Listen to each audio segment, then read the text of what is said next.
Hello everyone, welcome to റോട്ടോക്സ് ആണ്. നമ്മുടെ മറ്റൊരു പുതിയ വീഡിയോയിലേക്ക് എല്ലാവർക്കും സ്വാഗതം. അപ്പോൾ ഇന്ത്യ ന്യൂസിലാൻഡ് T20 പരമ്പര അവസാനിച്ചു. നമ്മളെല്ലാവരും എസ്പെഷ്യലി മലയാളി ക്രിക്കറ്റ് ഫാൻസ് അല്ലെങ്കിൽ കേരള ക്രിക്കറ്റ് ഫാൻസ് ഒരുപാട് ഉറ്റുനോക്കിയിട്ടുള്ള ഒരു സീരീസ് ആയിരുന്നു. എല്ലാവർക്കും അറിയാം അതിൻ്റെ കാരണം എന്താണെന്ന് പ്രത്യേകിച്ച് പറയേണ്ട ആവശ്യം. എന്തായാലും 4-1 നമ്മൾ പരമ്പര തൂക്കി. അവസാന മത്സരം കഴിഞ്ഞ ദിവസം തിരുവനന്തപുരത്തായിരുന്നു. അപ്പോൾ നമ്മുടെ കുറേ പേരൊക്കെ പോയി കണ്ടിട്ടുണ്ടായിരിക്കും. നമ്മൾ വല്ലപ്പോഴും വരുന്ന മത്സരമാണ്.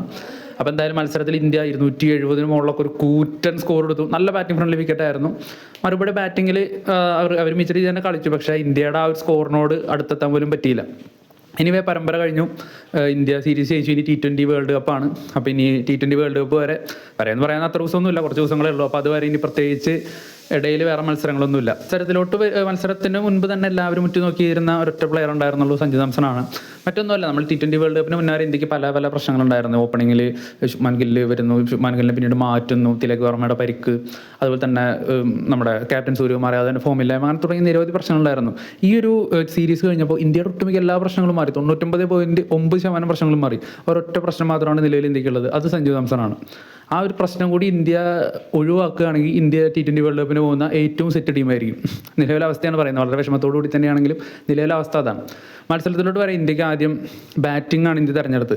ഡ്യൂ ഫാക്ടർ ഉണ്ട്, സെക്കൻഡ് ബാറ്റിങ്ങിനാണ് അഡ്വാൻറ്റേജ് കൂടുതലെന്ന് ക്യാപ്റ്റൻ സൂര്യകുമാർ അതിന് വളരെ വ്യക്തമായിട്ട് അറിയായിരുന്നു. അദ്ദേഹം പറയുകയും ചെയ്തത് എന്താണെന്ന് വെച്ചാൽ നമ്മുടെ ബോളേഴ്സിന് ഒരു ടെസ്റ്റ് കൊടുക്കാവുന്ന രീതിയിലാണ്. കാരണം സെക്കൻഡ് വിക്കറ്റിൽ ഇത്രയും ചലഞ്ചിങ് ആയിട്ടുള്ള സെക്കൻഡ് ബാറ്റിങ്ങിൽ അവർ എത്രത്തോളം മികച്ച രീതിയിൽ എറിയുന്നു നോക്കാനായിട്ടായിരുന്നു സൂര്യകുമാർ അങ്ങനത്തെ തീരുമാനം എടുത്ത്. സഞ്ജു സാംസൺ അത്രയധികം സപ്പോർട്ട് അദ്ദേഹം ചെയ്യുന്നുണ്ട്. നമുക്ക് ഓരോ മൊമെൻറ്റിലും നമുക്ക് മനസ്സിലാക്കാൻ സാധിക്കുന്നുണ്ട് സൂര്യകുമാർ അത് ആ ഒരു പ്ലെയറിന് അത്രത്തോളം അദ്ദേഹം ബാക്ക് ചെയ്യുന്നുണ്ട്. എന്തായാലും ഇന്ത്യ ബാറ്റിംഗ് കിട്ടി. ഇനിയിപ്പോൾ സഞ്ജുവിൻ്റെ ബാറ്റിങ്ങിനെ പറ്റിയിട്ട് എല്ലാവരും, അതായത് നമ്മുടെ ഈ ഫേസ്ബുക്കിലും ട്വിറ്ററിലും റെഡിറ്റിലൊക്കെ എഴുതിയിടുന്ന നമ്മുടെ ലോക്കൽ ക്രിക്കറ്റ് പണ്ഡിറ്റ്സ് മുതൽ ഇൻ്റർനാഷണൽ കമൻറ്റേറ്റേഴ്സ് പറയുന്ന ഒരേ ഒരു കാര്യമുണ്ട്: സഞ്ജുവിൻ്റെ ബാറ്റിംഗ് സ്റ്റാൻസ്, സഞ്ജുവിൻ്റെ ട്രിഗർ മൂവ്മെൻറ്റ്. ലെഗ് സ്റ്റമ്പിലേക്ക് ബാക്ക് ഫുട്ടിൽ ഇറങ്ങിയിട്ട് ഒരു ബോളിനെ നേരിടുന്നത് വളരെ മോശമായിട്ടുള്ളൊരു അപ്രോച്ചാണെന്നാണ് എല്ലാവരും ഒരേ സ്വരത്തിൽ പറയുന്ന കാര്യം. ഇങ്ങനെ ചെയ്യുമ്പോൾ ഉണ്ടാകുന്ന മെയിൻ പ്രശ്നം എന്താണെന്ന് വെച്ചാൽ എഡ്ജ് വരാനുള്ള ചാൻസ് കൂടുതലാണ്. നമുക്ക് പല ഷോട്ടുകളും കളിക്കാൻ പറ്റില്ല. ഷോട്ടുകളുടെ എണ്ണം വളരെ ലിമിറ്റഡ് ആയിട്ട് ചുരുങ്ങും. ഇന്നലെ തന്നെ സഞ്ജു ഫസ്റ്റ് ബോളിൽ തന്നെ ഒരു എഡ്ജ് വന്നു. തിക്ക് എഡ്ജ് ആയതുകൊണ്ട് മാത്രമാണ് കീപ്പറുടെ കയ്യിൽ നിന്ന് രക്ഷപ്പെട്ടു പോയത്. അപ്പോൾ തന്നെ സഞ്ജു മനസ്സിലാക്കേണ്ടതാണ് തൻ്റെ ബാറ്റിങ്ങിൽ മിസ്റ്റേക്ക് എന്താണെന്നുള്ളത്. സഞ്ജുവിന് ഓഫ് സൈഡിലോട്ട് മര്യാദ കളിക്കാൻ പറ്റുന്നില്ല. സഞ്ജു ഔട്ടായ ബോൾ നോക്കിയാൽ മതി. അദ്ദേഹം ഡീപ് സ്ക്വയർ ലെഗിലോട്ട് അടിക്കുന്ന പന്താണ്. അത് എഡ്ജ് എടുത്തിട്ട് നേരെ തേർഡ് മാൻ ബൗണ്ടറിയിൽ ക്യാച്ചായിട്ട് പോകുന്നത്. വളരെ നിരാശാജനകമായ പെർഫോമൻസ്. മാനസികമായിട്ടും ശാരീരികമായിട്ടും ഒട്ടും ഈ ഇന്ത്യൻ ടീമിൽ പോയിട്ട് കേരള ടീമിൽ പോലും കളിക്കാൻ യോഗ്യതയില്ലാത്ത രീതിയിലാണ് സഞ്ജു ഇന്നലെ കളിച്ചത്. വളരെ വിഷമം തോന്നിയിട്ടുള്ളൊരു ഈ എൻ്റെ സീരീസിൽ അങ്ങനെ തന്നെയായിരുന്നു. ആ സഞ്ജു എന്ന് പറയുന്ന പ്ലെയർ ബാറ്റ് ചെയ്യാൻ നിൽക്കുന്നത് കണ്ടു കഴിഞ്ഞാൽ ഏതൊരു ബോളർക്ക് ആധിപത്യം പുലർത്താൻ സാധിക്കും. വലിയ കൊമ്പത്തെ ബോളേഴ്സ് ഒന്നുമില്ല ന്യൂസിലാൻഡിൻ്റെ ടീമിൽ, നമ്മൾ ശ്രദ്ധിച്ചാൽ മനസ്സിലാവും. അവർ പോലും ഡൊമിനേറ്റ് ചെയ്യാന്ന് പറയുമ്പോൾ സഞ്ജു എങ്ങനെയാണ് T20 വേൾഡ് കപ്പിലോട്ട് പെർഫോം ചെയ്യാൻ പോകുന്നത്? വളരെ നിരാശാജനകമായ പെർഫോമൻസ്. എനിക്ക് തോന്നുന്നു തിലക് വർമ്മയുടെ പരിക്ക് കാരണം അദ്ദേഹം 1-2 മത്സരങ്ങൾ ഉണ്ടാവില്ലെന്ന് തോന്നുന്നു ഗ്രൂപ്പ് സ്റ്റേജിൽ. അദ്ദേഹം ഫിറ്റായിട്ട് വന്നു കഴിഞ്ഞാൽ തീർച്ചയായിട്ടും പ്ലേയിങ് ലെവലിൽ ഉണ്ടാവില്ല. എന്നാലും ഇഷൻ കിഷനൊക്കെ കീപ്പ് ചെയ്യുന്നുണ്ടപ്പോൾ തന്നെ നമുക്ക് വ്യക്തമായ കാര്യമാണത്. അദ്ദേഹത്തിൻ്റെ ട്രിഗർ മൂവ്മെൻ്റ് ഒക്കെ വളരെ മോശമാണ്. ബാക്ക് ഫുട്ടിലോട്ട് ഇങ്ങനെ ഇറങ്ങിയിട്ട് ഒരു ഫുട് വർക്കും ഇല്ല, ഒന്നുമില്ല. ബോൾ എന്തെങ്കിലും ആയി എന്ന് മാത്രം. ഒട്ടും ഇന്നലെ അതും സിറ്റുവേഷൻ നോക്കണം. നമുക്ക് അപ്പുറത്തുള്ള ബാറ്റ്സ്മാൻ റൺ എടുക്കാത്തതിൻ്റെ ഒരു പ്രഷർ വരുന്നില്ല. അഭിഷേക് ശർമ്മ അവിടെ ഫസ്റ്റ് ബോൾ തൊട്ട് അഭിഷേക് ശർമ്മ അറ്റാക്ക് ചെയ്ത് കളിക്കുകയാണ്. ആ ഇൻറ്റൻറ്റ് വ്യക്തമാണ്. അഭിഷേക് ശർമ്മയുടെ ഇൻറ്റൻറ്റ് വ്യക്തമാണ്. സഞ്ജു സാംസൺ ഒട്ടും പ്രഷറില്ല അവിടെ കളിക്കുമ്പോൾ. സ്റ്റിൽ അദ്ദേഹം എന്തിനാണ് ഇത്തരത്തിൽ രീതിയിൽ അപ്രോച്ച് ചെയ്യുന്നത്? നമുക്ക് അവരുടെ പേഴ്സണലി അവർക്ക് വേറെ എന്തെങ്കിലും പ്രശ്നമുണ്ടോ കാര്യങ്ങളോ അല്ലെങ്കിൽ ബാക്കിയൊന്നും അറിയില്ല കേട്ടോ. അത് വേറൊരു വശമാണ്. നമ്മൾ അറിയുന്ന കാര്യങ്ങളെ പറ്റി അല്ലെങ്കിൽ കാരണം ഗംഭീർ അദ്ദേഹത്തെ ബാക്ക് ചെയ്യുന്നു, ബാറ്റിംഗ് കോച്ചസ് ബാക്ക് ചെയ്യുന്നു, സൂര്യകുമാർ യാദവ് അദ്ദേഹത്തെ സപ്പോർട്ട് ചെയ്യുന്നു. എല്ലാവരും അദ്ദേഹത്തെ സപ്പോർട്ട് ചെയ്തിട്ടാണ് നിൽക്കുന്നത്. അതായത് ശുഭ്മാൻ ഗില്ലിനെ പുറത്താക്കണമെന്ന് പറഞ്ഞത് നോർത്ത് ഇന്ത്യൻ മാധ്യമങ്ങളും അല്ലെങ്കിൽ ആ ഒരു ഫുൾ ഇന്ത്യയിലെ മൊത്തം ക്രിക്കറ്റ് ഫാൻസ് ഒരുപോലെ പറഞ്ഞൊരു കാര്യമാണ് സഞ്ജു സാംസൺ ഓപ്പണിംഗ് കളിപ്പിക്കണം എന്നുള്ളത്. അദ്ദേഹത്തിന് വേണ്ടിയിട്ടാണ് എല്ലാ ശബ്ദവും വരുത്തിയിട്ടുള്ളത്. അപ്പോൾ അദ്ദേഹത്തിന് ഇത്രയും ഒരു പ്രഷർ വരുന്ന സിറ്റുവേഷൻ നോർമലി ഇല്ല. ഇനിയിപ്പോൾ ബാക്കി കാര്യം നമുക്കറിയില്ല. സ്റ്റിൽ അവർ ഇൻ്റർനാഷണൽ പ്ലെയേഴ്സാണ്, പ്രൊഫഷണൽ പ്ലെയേഴ്സാണ്. കളിക്കളത്തിൽ നന്നായി കളിക്കുക എന്നുള്ളത് മാത്രമല്ല, ഇത്തരത്തിലുള്ള ഒരുപാട് ഇപ്പോൾ ഇന്നത്തെ കാലഘട്ടത്തിൽ സോഷ്യൽ മീഡിയയിലൂടെ ആയാലും ബാക്കിയുള്ള മാധ്യമങ്ങളിലൂടെ ആയാലും വരുന്ന ഒരുപാട് വിമർശനങ്ങൾ, കാര്യങ്ങൾ, ട്രോളുകൾ, പഴികൾ, ഇതൊക്കെ അതിജീവിച്ചാണ് അവർ മുമ്പോട്ട് പോകാൻ. എല്ലാ പ്ലേയേഴ്സിൻ്റെ കേസും അങ്ങനെ തന്നെയാണ്. അപ്പോൾ അതിനെ കൂടിയുള്ള സ്ട്രെങ്ത് ഉള്ളവരാണ് കളിക്കളത്തിലും ആ ഒരു ഇത് നിലനിർത്തി പോകുന്നത്. ഇഷാൻ കിഷൻ്റെ കേസ് എടുക്കുക. ഇഷാൻ കിഷൻ ഇന്ത്യക്ക് വേണ്ടി 200 അടിച്ചിട്ടുള്ള ഒരു പ്ലെയറാണ്. സ്റ്റിൽ 200 അടിച്ചിട്ട് പോലും അദ്ദേഹം പിന്നീട് ഇന്ത്യക്ക് വേണ്ടി ഏകദിനം കളിക്കാൻ അവസരം കിട്ടുന്നില്ല. റെസ്റ്റ് വേണമെന്ന് BCCI ആവശ്യപ്പെടുന്നു. BCCI അത് വളരെ തള്ളുന്നു. അദ്ദേഹത്തെ ആനുവൽ കോൺട്രാക്ട് ചെയ്ത് പുറത്താക്കുന്നു. അദ്ദേഹത്തെ IPL മുംബൈ ഇന്ത്യൻസ് ഒഴിവാക്കുന്നു. അദ്ദേഹം ഇന്ത്യക്ക് വേണ്ടിയുള്ള ഇന്ത്യയുടെ ആ ഒരു സെലക്ഷൻ ആർക്കിൽ നിന്ന് തന്നെ അദ്ദേഹം ഡിസപ്പിയർ ആവുന്നു. വളരെ പെട്ടെന്ന് ഡിസപ്പിയർ ആവുന്നു ഇഷൻ കിഷൻ. എന്നിട്ടാണ് അദ്ദേഹം രഞ്ജിയിലൂടെയും സയ്യിദ് മുസ്താഖ് അലി ട്രോഫിയിലൂടെയും വിജയസാര ട്രോഫിയിലൂടെയൊക്കെ വളരെ മികച്ച രീതിയിൽ കളിച്ച് സെലക്ഷൻ ബോർഡ് സെലക്ഷൻ കമ്മിറ്റി അവർ ആ പെർഫോമൻസ് കണ്ട് അവർ T20 സ്കോഡ് ഔട്ട് എടുത്ത് തിലക് വർമ്മയ്ക്ക് പരിക്കുള്ളതുകൊണ്ട് മാത്രം അദ്ദേഹം ലെവലിൽ വന്ന കിട്ടിയ ചാൻസ് കിടലിനായിട്ട് യൂസ് ചെയ്ത്. ഇന്നലത്തെ 100 കണ്ടില്ലേ, from the first ball Ishan കിഷൻ്റെ ഇൻറ്റൻറ്റ് വളരെ വ്യക്തമാണ്. നല്ലൊരു ബാറ്റിംഗ് ഫ്രണ്ട്ലി വിക്കറ്റിൽ ഏറ്റവും എക്സ്പ്ലോസീവായിട്ട് കളിക്കുന്ന ഒരു ബാറ്ററാണ് ഇഷൻ കിഷൻ. അത് നല്ല വ്യക്തമായിരുന്നു. അദ്ദേഹം വളരെ മികച്ച രീതിയിലാണ് അദ്ദേഹം ബൗണ്ടറീസ് കണ്ടെത്തുന്നു, വളരെ മികച്ച രീതിയിലാണ് സിക്സുകൾ കൂടുതൽ ഡീൽ ചെയ്ത് അദ്ദേഹം കളിക്കുന്നു.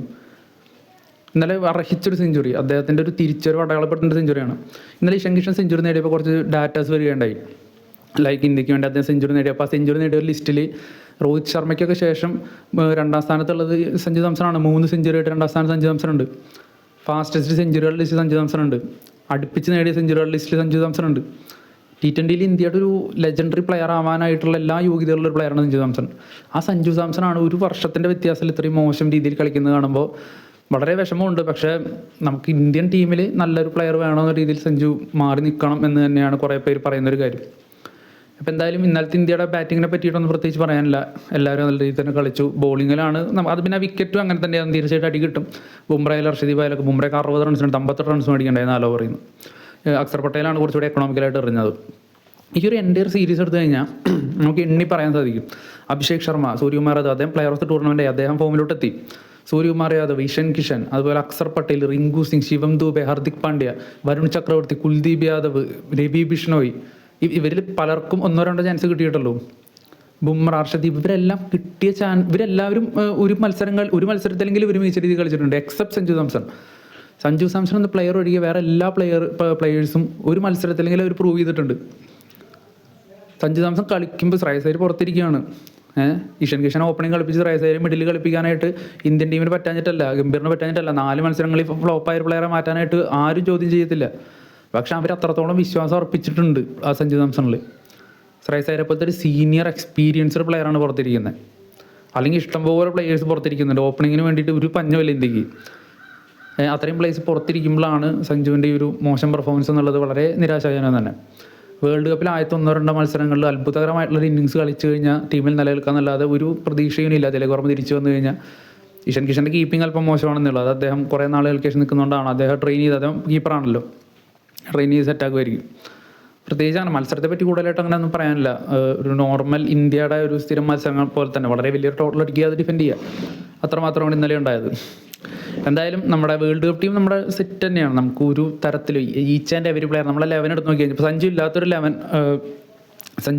11 എങ്ങനെയാണ് വരിക എന്ന് വെച്ച് കഴിഞ്ഞാൽ അഭിഷേക് ശർമ്മയും ഇഷൻ കിഷനും ഓപ്പണിങ്, പലരും 2 ലെഫ്റ്റീസ് വന്നു കഴിഞ്ഞാൽ ഒരു കുഴപ്പമില്ല. ഹൈഡനും ഗിൽക്രിസ്റ്റും ഒക്കെ ലെഫ്റ്റുകൾ തന്നെയായിരുന്നു അവർ ഓപ്പണിങ് വന്നിട്ടല്ലേ. അപ്പോൾ ലെഫ്റ്റ് റൈറ്റ് കോമ്പിനേഷൻ അങ്ങനെ നിർബന്ധമായിട്ടുള്ളൊന്നുമല്ല.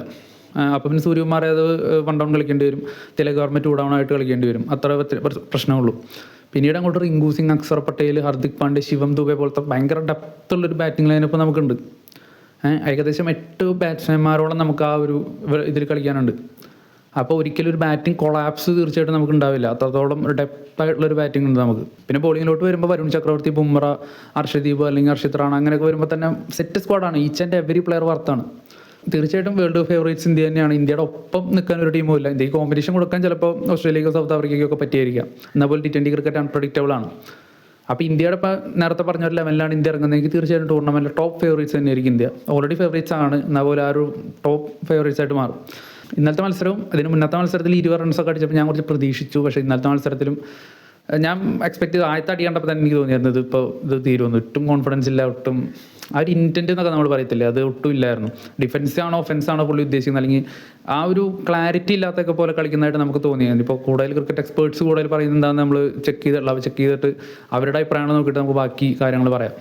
എന്തായാലും ഇന്നലെ വൈകുന്നേരം CCL കേരള സ്ട്രൈക്കേഴ്സ് തോറ്റു. അപ്പോൾ ആ കളിയും ലൈവ് കണ്ടു, അതും തോറ്റു. പിന്നെ നമ്മുടെ കേരളത്തിലെ പയ്യൻ സഞ്ജു സാംസൺ തിരുവനന്തപുരത്ത് വന്നിട്ട് ഒരു മോശം പെർഫോമൻസും, മൊത്തത്തിൽ കേരള ക്രിക്കറ്റ് ഫാൻസിനൊരു മോശം ദിനം തന്നെയായിരുന്നു ഇന്നലെ. എന്തായാലും മാറുമെന്ന് വിചാരിക്കാം. എന്തായാലും താങ്ക് യു. നിങ്ങൾ വീഡിയോ ഇഷ്ടപ്പെട്ടെങ്കിൽ നിങ്ങൾ ലൈക്ക് ചെയ്യുക, കമൻറ്റ് ചെയ്യുക, ഷെയർ ചെയ്യുക, സബ്സ്ക്രൈബ് ചെയ്യുക.